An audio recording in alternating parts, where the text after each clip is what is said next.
ಆಟ ಆಡಲು ಹೋಗಿ ಕೃಷ್ಣಾ ನದಿ ಪಾಲಾದ ಬಾಲಕಿ. ಕೃಷ್ಣಾ ನದಿ ಹಿನ್ನೀರಿನಲ್ಲಿ ಮುಳುಗಿ ಬಾಲಕಿ ಸಾವು. ಜಮಖಂಡಿ ತಾಲೂಕಿನ ಕಡಕೋಳ ಗ್ರಾಮದಲ್ಲಿ ಘಟನೆ. ಸಮೃದ್ಧಿ ಉರ್ಫ್ ಬಂದವ್ವ ತಿಮ್ಮಪ್ಪನವರ್ 5 ವರ್ಷ ಮೃತ ಬಾಲ.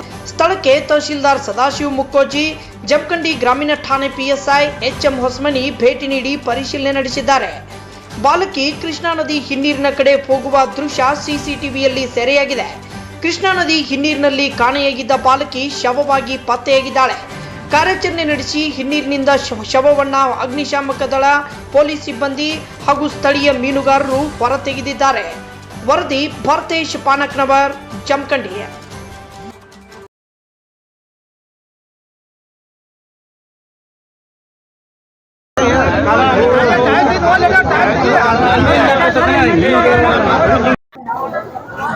ಇವತ್ತು ನಮ್ಮ ಜಮಖಂಡಿ ತಾಲೂಕಿನ ಕಡಕೋಳ ಗ್ರಾಮದಲ್ಲಿ ಒಂದು 5 ವರ್ಷದ ಪುಟ್ಟ ಬಾಲಕಿ ಸಮೃದ್ಧಿ ಸಿದ್ದಪ್ಪ ತಿಮ್ಮಪ್ಪನವರು ಅಂತ ಹೇಳ್ಬಿಟ್ಟು ಬೆಳಿಗ್ಗೆ ಸಾಕಷ್ಟು ಮುನ್ನೆಚ್ಚರಿಕೆ ನೀಡಲಾಗಿಯೂ ಕೂಡ ಪಾಪ ನೀರಿನಲ್ಲಿ ಹೋಗಿ ನೀರಿನಲ್ಲಿ ಮುಳುಗಿ ಇವತ್ತು ತೀರ್ಕೊಂಡಿದ್ದಾರೆ. ನಾವು ಫೈರ್ ಡಿಪಾರ್ಟ್ಮೆಂಟ್ ಒಂದು ತಂಡ ಹಾಗೂ ಪೊಲೀಸ್ ಇಲಾಖೆ ತಂಡವನ್ನು ಕಾರ್ಯಾಚರಣೆ ಮಾಡಲಾಗಿ ಮಗುವಿನ ಮೃತದೇಹ ಈಗ ಪತ್ತೆಯಾಗಿದೆ.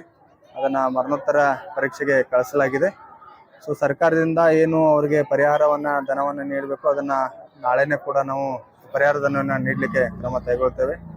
ಈ ಸಂದರ್ಭದಲ್ಲಿ ಆ ಮಗುವನ್ನು ಕಳೆದುಕೊಂಡಂಥ ತಂದೆ ತಾಯಿಗಳಿಗೆ ದುಃಖ ಭರಿಸುವ ಶಕ್ತಿ ನೀಡಲಿ ಅಂತ ಹೇಳ್ತಾ ಇದರ ಮೂಲಕ ಅಖಂಡ ಜಮಖಂಡಿ ಜನತೆಗೆ ಒಂದು ಮನವಿ ಏನಂದ್ರೆ, ಈಗಾಗಲೇ ಕೃಷ್ಣಾ ನದಿಯಲ್ಲಿ ಸಾಕಷ್ಟು ಪ್ರಮಾಣದ ನೀರು ಹರಿದು ಬರ್ತಾ ಇದೆ.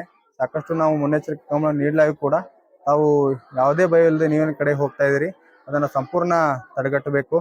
ಎಲ್ಲ ಅಧಿಕಾರಿಗಳ ಮೂಲಕ, ಎಲ್ಲ ಗ್ರಾಮ ಅಧಿಕಾರಿಗಳ ಮೂಲಕ ಸಾಕಷ್ಟು ಮುನ್ನೆಚ್ಚರಿಕೆ ನೀಡಲಾಗೂ ಕೂಡ ತಾವು ಎಚ್ಚರಿಕೆ ತೆಗೆದುಕೊಳ್ಳಿಲ್ಲ ಅಂದ್ರೆ ಸಾಕಷ್ಟು ತೊಂದರೆ ಆಗ್ತದೆ. ಸೊ ಆ ನಿಟ್ಟಿನಲ್ಲಿ ಮುಂದಿನ ಬರುವ 15-20 ದಿನಗಳ ಕಾಲ ತಾವ್ಯಾರೂ ಕೂಡ ನದಿಯ ತಟಗಳಲ್ಲಿ ಇರ್ತಕ್ಕಂಥ ಜನರು ನದಿ ಹತ್ತಿರ ಹೋಗಬಾರ್ದು. ಹೋದ್ರೂ ಕೂಡ ಸಂಪೂರ್ಣ ಮುನ್ನೆಚ್ಚರಿಕೆಯನ್ನ ತೆಗೆದುಕೊಂಡು ಹೋಗ್ಬೇಕಂತ ಹೇಳಿ ಈ ಒಂದು ಮೂಲಕ ಮನವಿಯನ್ನ ಮಾಡ್ಕೊತೇನೆ.